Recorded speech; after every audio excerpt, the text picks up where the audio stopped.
Salut à tous, j'espère que vous allez bien, c'est Maxion et aujourd'hui on se retrouve pour parler de l'iPhone 17.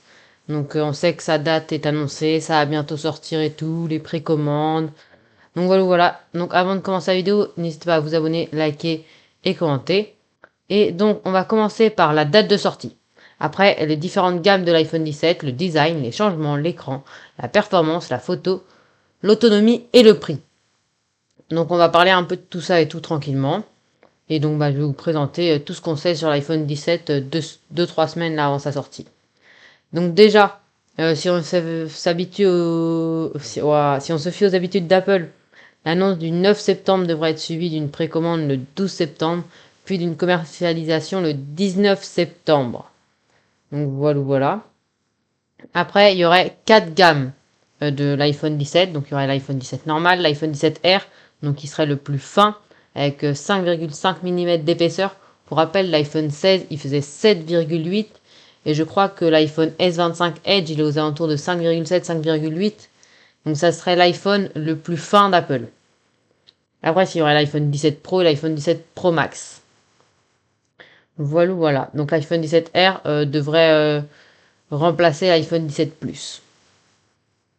Après le design. Donc cette année, Apple changerait de formule pour un module horizontal.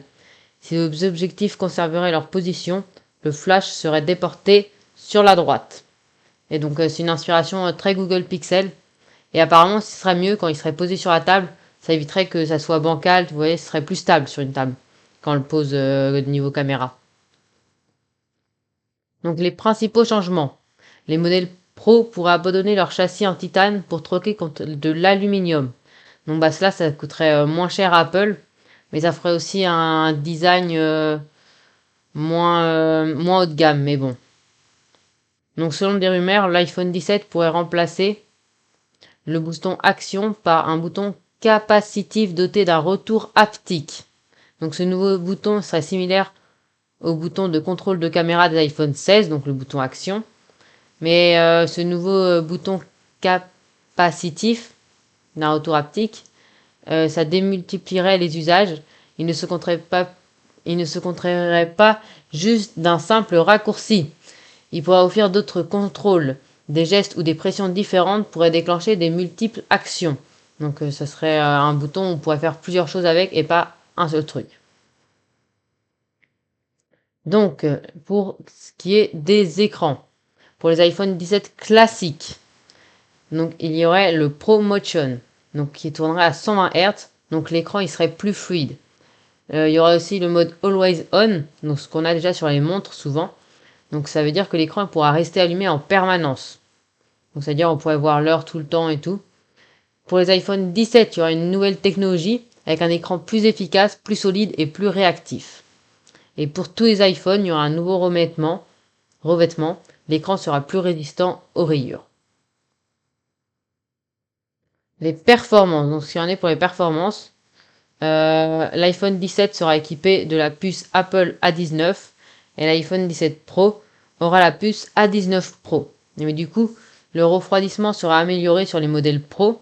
Ils auront un nouveau système de refroidissement appelé la chambre à vapeur pour empêcher le téléphone de surchauffer.